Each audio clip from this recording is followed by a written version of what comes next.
Hello mga love! Alas 6 ng umaga nang bumangon kami ni Daddy Kurt dahil magluluto kami ng bihon at meron pa kaming mga kulang-kulang panapansaho. Dadalhin kasi namin ito ngayon sa aming Good Friday corporate worship. Ipamimerienda pagkatapos naming magsimba. So eto na nga, nagluto na kami dito sa bahay nila ate at si Manong na yung pinaluto namin. Ang binili ni Daddy Kurt sa may palengke ay yung manok na isasahog namin dito. At meron na kaming mga gulay katulad nitong repolyo, sayote at saka carrots na kinuha ko doon sa may tindahan. So habang nagigisa si Manong ng karne, eto naman naghiwa naman ako nitong gulay. Tapos ko na nahiwa dyan yung carrots at saka sayote. Yung ginagawa pala ni Manong dito sa bihon mga loves, binababad niya muna saglit sa may tubig at nilalagyan ng toyo. At eto na nga, nilagyan na ni Manong itong carrots at saka sayote. Pinakuluan niya lang saglit at pagkatapos nilagayan din itong mga bihon na binabad niya sa toyo at hinalo-halo niya lang dyan. Ako naman ay hinugasan ko ng mabuti itong ating repolyo para matanggal-tanggal yung mga nakatago dyan ng mga insekto mga loves. Pagkatapos, binigay ko na din kay Manong at ito na yung huli niyang nilagay dito. Ito talaga yung pinakagusto ko dito sa bihon mga loves, itong gulay. Kagusto ko gid ang half cook lang. Ako magluluto dyan, pinakahuli ko talagang nilalagay ay yung repolyo, carrots at saka sayote. Sinasabay ko pala na. Sa bihon mga loves, napabili din kami ng 10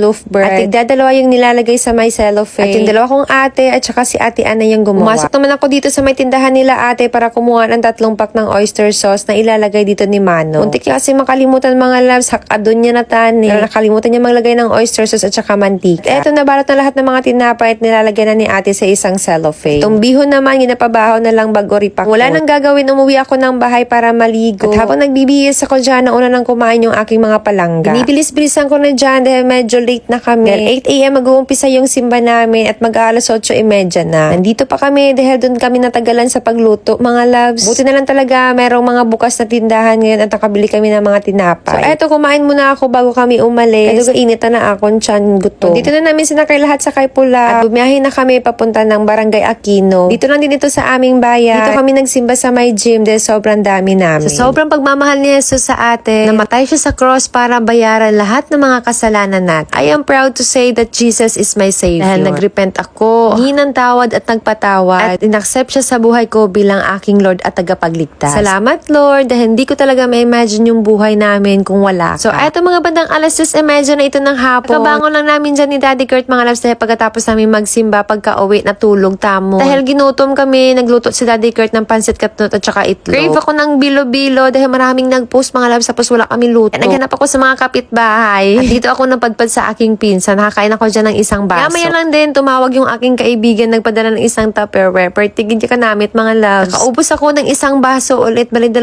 baso. Ginsang lugaw nga ako naubos. Salamat! Maraming salamat sa inyong walang sawang suporta. Magbibigay ako ng pang-ulam basta't nakafollow ka lang at parati lang manood ng ating mga videos. At isa na namang thank you Lord sa araw na ito at thank you din sa inyong lahat. Ito na magtatapos ang ating vlog. Thank you for watching. Ingat po kayo palagi. God bless. Bye!